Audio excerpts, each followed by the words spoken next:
Following the recent announcement by YouTube that changes the way that you can monetize content, many small video creators are considering whether or not to give up on the platform. Should you?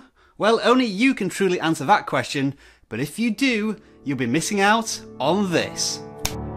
This is what really matters, your audience and the value you bring to them. You have the power to change people's lives with a message, and the only message we care about is one of positivity.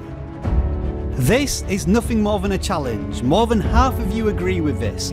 The message we read time and time again is that this will only make you stronger, make you work harder, strive more to serve your community.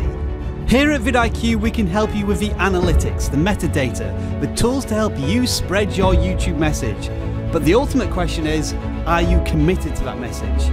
If you are, prove it to the world. This is what defines you as a video creator.